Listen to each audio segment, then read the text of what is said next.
If you can't resist picking up your phone for every teeny tiny ping or out of boredom, you're a toast. Hey Zenith Nation, welcome back to Catch the Zenith, the show where we talk about all things high performance, business, and basically how to not mess up your journey towards living your best life. I'm Nicola, your host and fellow mistake maker turned lesson sharer. And today we are talking about something that affects all of us, or at least most of us, in this digital age. How to fix your brain after the internet broke it, or at least try to. Now, let's start with a quick story. So, a few years ago, I had this eye-opening moment. I was sitting with my family, I think we had dinner, and I just felt super calm. I was very much in the moment and could enjoy almost every single second of spending time with my family. And interestingly, my mind wasn't racing. I wasn't thinking about something maybe stupid I've said in school, although that wasn't necessarily true. And I realized, hey, wait a minute, I'm actually at peace here. I feel super peaceful. So see, when I was younger, like between 13 and 20 years old, my head was never quiet, or at least most of the time I couldn't really relax. And I used to worry about things from school, like random regrets and you name it. And I would endlessly check social media, sometimes dozens of times, just to confirm I hadn't posted something by accident or said something embarrassing. And it was a never-ending cycle of anxiety, scrolling, and please let me not be an idiot paranoia. But thankfully, over the last 6 years, I've done a lot of experimenting and self-work to calm that mental noise. So in this episode, I want to share some of the strategies that have helped me reach a calmer mind where focus is more of a norm. And my caveat here, I'm not saying I'm perfect. I'm still slide into bad habits sometimes, but it's become easier to get back on track. And I hope some of the strategies I will share will help you on that journey. And before we get too deep, remember this quote from Naval Ravikant. He said, "A fit body, a calm mind, a house full of love, these things cannot be bought, they must be earned." Now I think this captures the essence of what we are aiming for today. So let's get started. Now, I want to outline some of the strategies and tactics that help me to get to a calmer mind, how to focus, how to unfry our brains after the internet broke it. I think the first foundational element is impulse control. So impulse control is like the bedrock of everything, I believe. If you can't resist picking up your phone for every teeny tiny ping or out of boredom, you're a toast. My personal go-to training ground is when I'm stuck waiting in line, like at the grocery store. Instead of checking WhatsApp or Instagram, I try just be, like being in the moment, doing absolutely nothing. I observe the world around me and let my mind wander, or even daydream. So I use day-to-day situations to train my impulse control. And this tiny habit trains my brain to say, hey, I don't need that immediate dopamine hit all the time. And as Jordan Peterson talks about how small disciplines can aggregate into big changes, this is definitely one of those, I believe. So here the first takeaway is using day-to-day situations to train your impulse control, to resist the urge to check your phone, to check social media, to check how many views your story got on Instagram. I think, and if you do that over and over again, your impulse control gets stronger and stronger, and this translates into other areas of your life. When it comes to work, for instance, you stay focused on the task at hand, or when having a conversation, you are not checking constantly your phone. You can fully engage in the conversation and outline your deep thoughts you're having. That's foundation number one, impulse control. Foundation number two is one thing at a time, quite an obvious one. So a mentor once told me, how you do one thing is how you do everything. And it's stuck. Whether it's your work, a conversation, cleaning your desk, or eating your lunch, do it with your full intensity. And it sounds a bit corny, but I think the more you practice single tasking, the more your brain rewires to focus deeply. When you work deeply, for instance, when you have a conversation, lock into that person's word, body language, everything. When you eat, actually taste your food. Chew properly. This is, by the way, something I learned about thorough chewing from tennis star Novak Djokovic's routine. Kind of random, but it works. He talked about this in his I think he has one book where he talks about his diet and so on, and he mentioned that if you chew properly and do nothing else, you can really enjoy the food and actually realize how good it tastes, because many of us, we use our phone, we read, we do something else when we are not properly focusing on the food, on chewing. So long story short, basically, like, when you work, you do the thing. When you have a conversation, you fully focus on that. How you do one thing is how you do everything. And this is something helped me a lot. I'm not saying you should do that. You can try it out. But I think approaching different situations in life with this mindset can help. Although sometimes there's some nuance to it, like, for instance, when I'm working out, I just work out, but I like to listen to a podcast, and technically I'm still doing two things at a time, but still it's like, for me, a deep activity because I'm working out and I'm consuming long-form content, so I'm not constantly checking my phone. So obviously, yeah. But the main takeaway is, if you do something, do it fully present and try to train yourself over time. Like, you can, like when working, start with 30 minutes, 60 minutes, 90 minutes without checking your phone, and try to do it as intensely as possible in the moment, and you will become better and better. I think those are the two foundational elements: impulse control and one thing at a time. And now let's give you some more strategies I use. The first one being deep work. Now, I first heard about this concept from Ali Abdaal and other YouTubers referencing Cal Newport's book, Deep Work. Great read, by the way. And they kept talking about carving out chunks of time where you do nothing but one task. No phone, no notifications, no quick, let me just check Slack breaks. And I gotta say, it's been a game changer. I've reached a point where I can focus for really long periods, sometimes as long as 12 hours on big project days. I did that actually for a month, where I worked from like Monday to Friday, 12 hours, then on Saturday, maybe a little bit less, 9 hours, 10 hours. And it's definitely possible, sometimes also on Sunday. So it's really a trainable muscle. I'm not saying that works for everybody, but in my case, this really helped me to use deep work sessions. And although that's not every day, like I'm working like this, whenever I need to today, like if I need really that energy, that focus energy, I'm capable of retrieving that energy. And the idea isn't to push yourself to extreme all the time, but to cultivate an environment where focus is possible and normal, consistently. Because if we constantly distract ourselves, we weaken our concentration muscles. Whereas if we constantly train ourselves with doing one thing at a time, engaging in deep work sessions, this muscle gets stronger and stronger. And what I've experienced is, it really needs consistent training. It's not like you build it up and now you can focus for the rest of your life.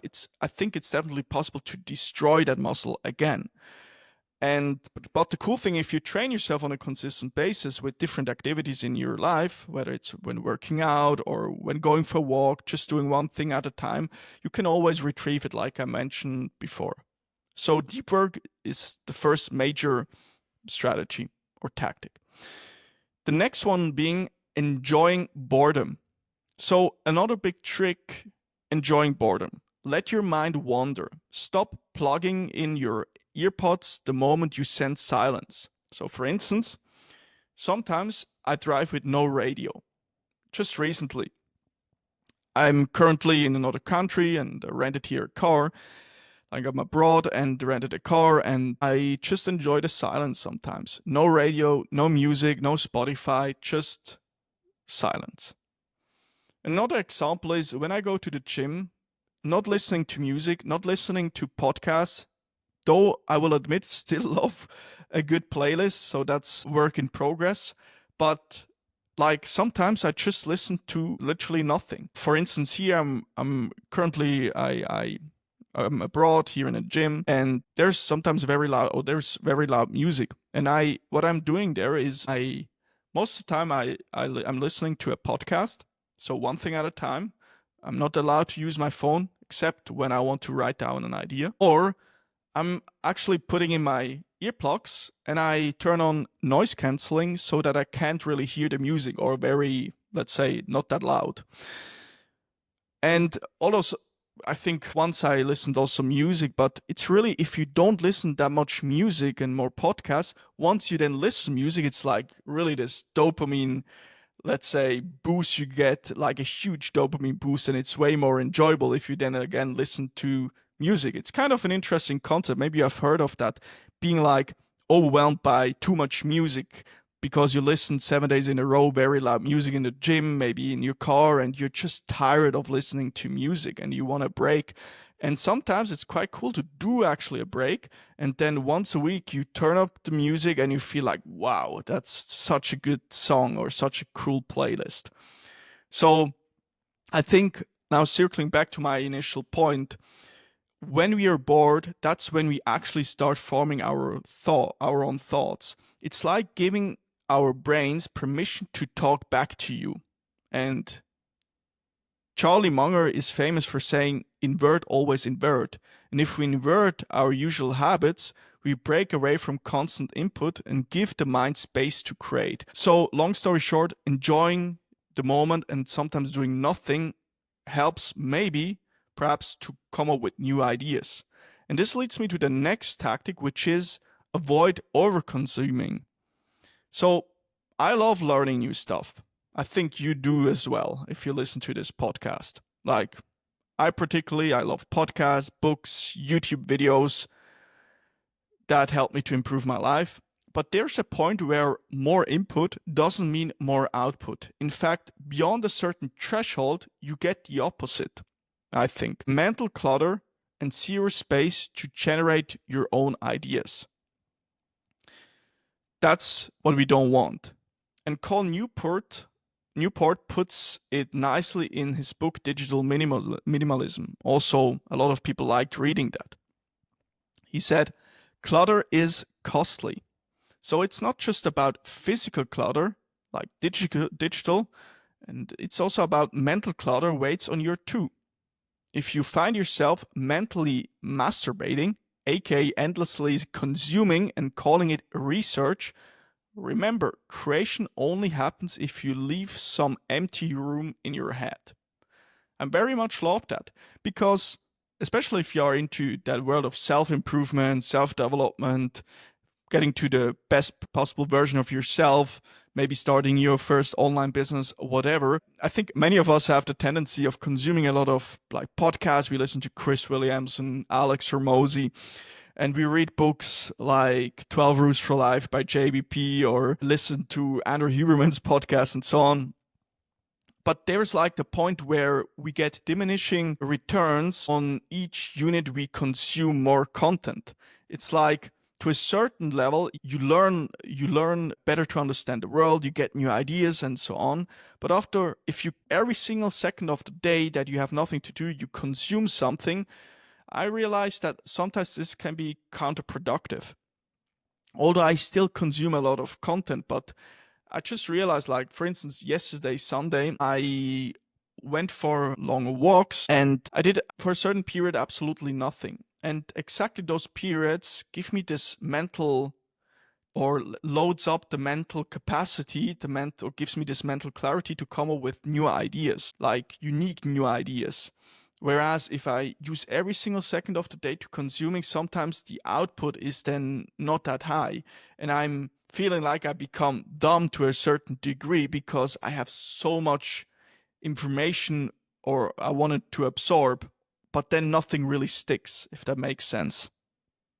So the main takeaway, avoiding over-consuming. Sometimes less is more, like better saying, okay, I will listen to 2 podcasts or 3 podcasts this week, and I will carefully select which podcast I want to listen to. Maybe it's an episode of Andrew Huberman, maybe one of Jordan Peterson, and maybe one Modern Wisdom episode, and that's it for the week. And I will really make sure to get the most out of these conversations. So maybe I take notes, maybe I stop and think about what he just said, and so on. All right, next one. Long-form content. Oh, I love that one. So if you're going to consume, at least go for quality. We just talked about that.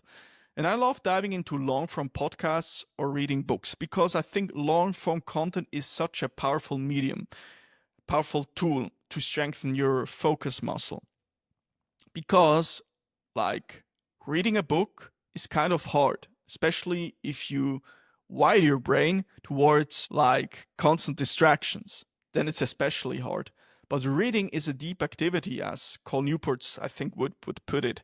Yeah, you do one thing at a time and you need to focus. And focus can be hard if you haven't done it in the past. And reading trains you to do that. You need to sit. And interestingly, the text is not going on its own. You need to read, as opposed to, like, on Netflix, the series just continues. Like, if it's the end of the episode, it will automatically skip to the next one if you don't do nothing about it, if you don't interfere with it. Kind of interesting. So reading is hard, or it can be hard in the beginning and becomes maybe easier over time. At least this is in my case, but it's still sometimes very hard to just sit like an hour and read. But I very much love it because it's long form content, and therefore improving my focus muscle. And not only books, I also very much love podcasts. I give you some of the podcasts I'm currently listening to or already for a longer period. This is the Jordan B. Peterson podcast or show, Huberman Lab, Modern Wisdom, The Tim Ferriss Show, Patrick Bet-David, he has a podcast, The Diary of a CEO, Stephen Bartlett, and Charlie Morgan. Charlie Morgan is an entrepreneur. He has like a podcast-ish thing going, also interesting. So I think those are top of my mind, more or less, the podcasts I'm listening to. And I'm mentioning them because they have pretty long episodes sometimes. Like a Huberman, sometimes 3 hours, maybe even 4 hours. I think I saw already stuff like 4 hours long. And that's super cool. And I'm not saying you should listen to that in one sitting, although I do that sometimes. But I think listening to a conversation, again, requires some focus, that we can follow their thought processes and their arguments, and again, therefore strengthening our focus muscle. So long-form shows and books force you to slow down and think more deeply rather than jumping from one 5-second clip to another. Another strategy I use is rules for your devices, or setting rules for your devices.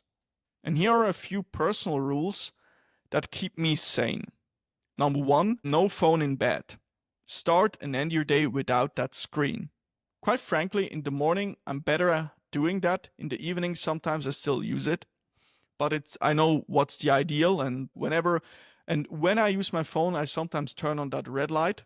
You can look that up on YouTube. I think Huberman mentioned that it's better for the eyes, that you can better fall asleep. Maybe something to consider. I'm not saying this, I will not tell you this is the strategy or you should do that, but this worked for me. The second thing is no phone for the first 30 to 90 minutes of the day.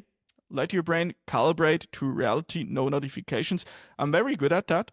If I use my phone just to pull up my fitness app where I track my weight, and then I close it, I think not checking notifications in the morning is a super valuable thing. I do that for a very long period of time, 4, 5, 6 years, and I feel very good about it. You know, you're just calm, you're in the moment, you can follow your morning routine, you don't get distracted, you are not worried about something you should do or some other people wanting something of you. Like, imagine if you first thing in the morning open your Slack and you see maybe 10 messages or 5 messages and you need to do this and this, and then you're maybe worried about something. But if you do that in a focused block like you have 60 minutes blocked out just to go to do shallow stuff like answering messages, it's way more It's way more efficient as opposed to reading something, closing it, thinking about it, and coming back to it. If you can get the thing done in the moment, if you have like a shallow work session, and a shallow work session is basically a session where you do more answering Slack messages, emails, not if you like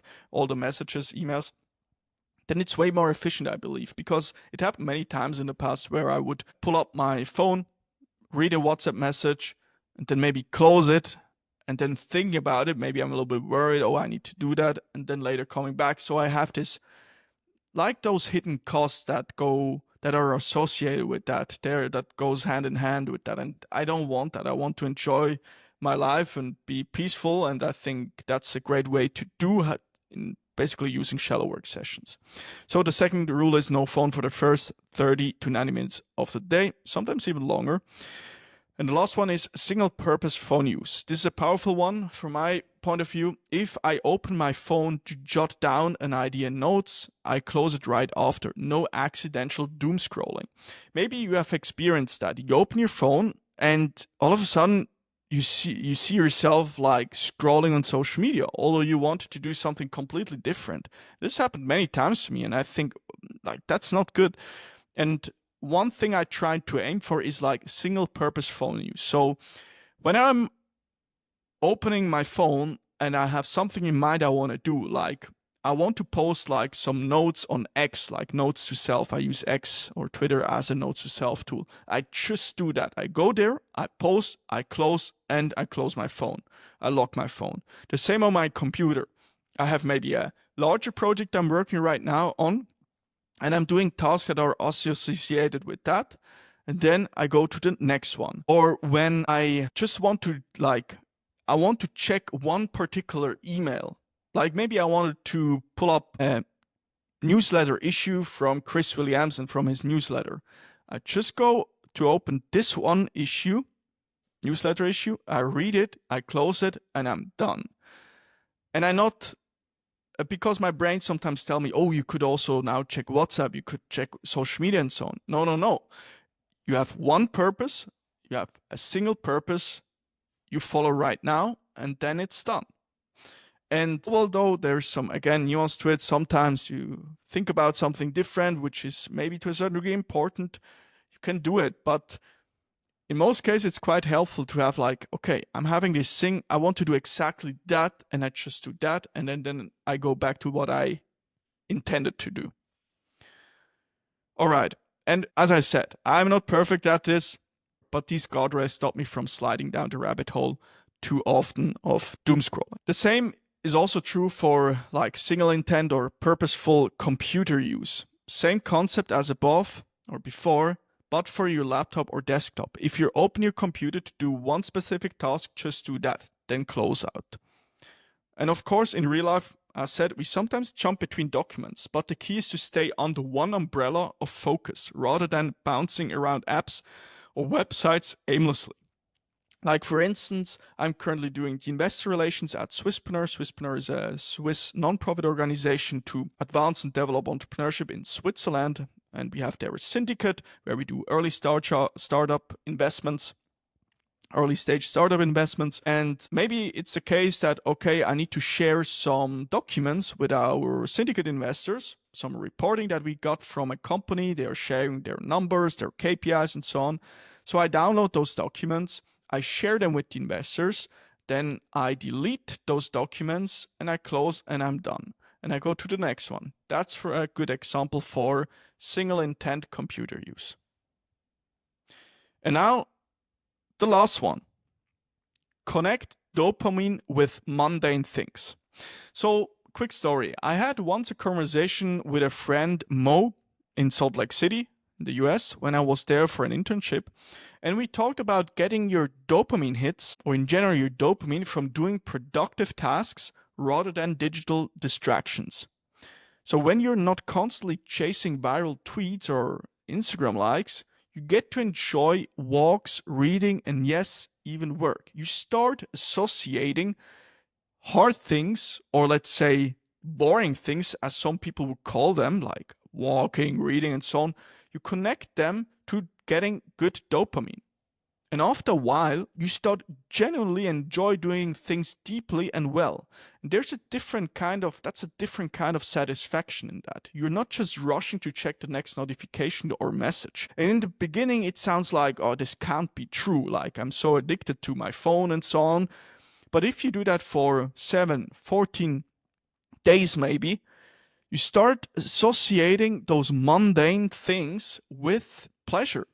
And that was super fascinating for me because I started really to love like recording those podcast episodes or editing it. Although sometimes it's also not that pleasurable, but I would say most of the time I actually really enjoy it, and I get dopamine from it. It's like working out in the gym or eating a tasty meal. It gives me a lot of, let's call it, good dopamine, as opposed to that toxic, I on purpose call it toxic dopamine from social media and so on.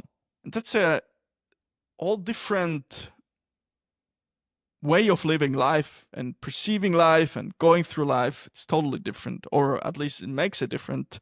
It made it different in my life for sure. So connecting the dopamine with mundane things or things that allegedly are supposed to be boring. Yeah, let's put it like that. All right, those were some of the strategies I wanted to share. So maybe here, look, I'm not sure. I'm sure none of these that's brand new information for you, what I just said. But I think the trick is turning knowledge into practice. And personally, I mess this up all the time. Like literally a few days ago, I caught myself scrolling on my phone for no reason. Or actually, I think even yesterday it happened.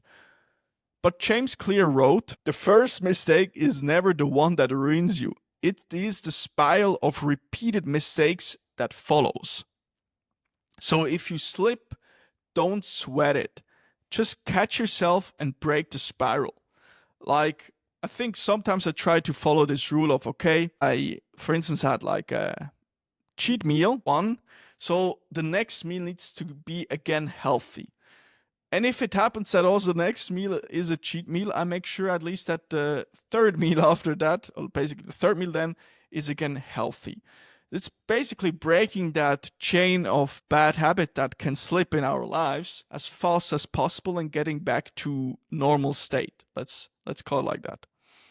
So if you slip, don't sweat it. Just catch yourself and break the spiral. And I think James Clear has this rule: never miss twice. One bad behavior is okay, but two bad behaviors in a row is the start of a new habit. And this is what we want to avoid. Although sometimes difficult, it happened in my case, but okay, we know what's the ideal state. So let's do a quick summary of this episode. Now, I want to do an exercise with you. I call this exercise an inversion exercise, courtesy of Charlie Munger. Charlie Munger unfortunately, he died recently. Rest in peace, Charlie Munger. He used to be the business partner of Warren Buffett. And he would say, similar to Einstein, invert, always invert. So, why I'm saying that? Our brain is way better in coming up with things that are negative. If you ask somebody, hey, what was negative about your day, or what annoyed you today? I would say a lot of people are capable of telling you maybe 5 or 10 things. Whereas if you ask them, hey, what went positive? What was positive today? They struggle to come up like immediately with something. But we can use this fact, how our brain is wired, to our advantage. So here, first, let's imagine how to break your brain and crush your ability to focus. So we start now with the negative. What you're supposed to do if you want to crush your focus, that you're never able to focus. First, you check your phone every 3 seconds. You're 10 hours of screen time per day. Second, scroll endlessly on social media. Doom scrolling every second of the day. Second, and the third, bombard your brain with non-stop podcasts, music, news, YouTube, random memes, so you're overwhelmed by the amount of information your brain is getting. Fourth, never give yourself alone time. So similar to the third one. So all the time it's going on something. Fifth, try to multitask everything. 6th, sleep with your phone next to your pillow. And 7th, overindulge in short-form superficial content. So now we know what we need to do in order to end up miserably where we can't focus. But now let's flip it. Let's take the positive.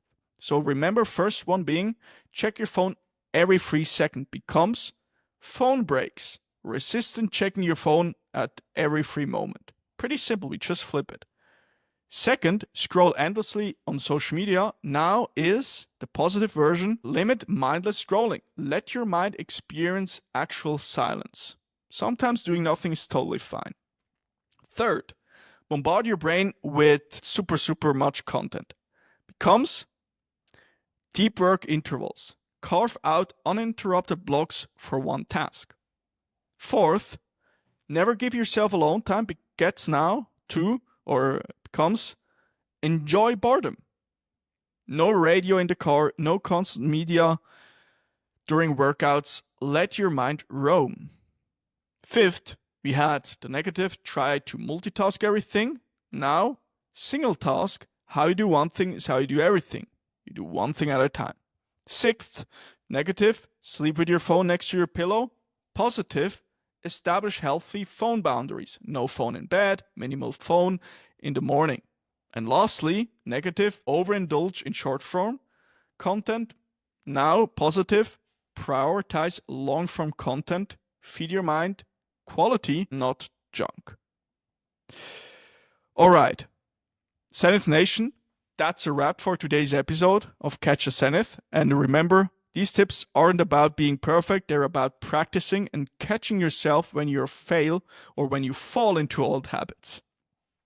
And if you got value out of this, share it with someone else who might be struggling with a fried brain from too much internet. If you haven't done it already, subscribe or follow to the show so you don't miss future episodes on high performance business and leveling up in general. So thanks for tuning in. And now go out there, single task something and catch the zenith. Cheers.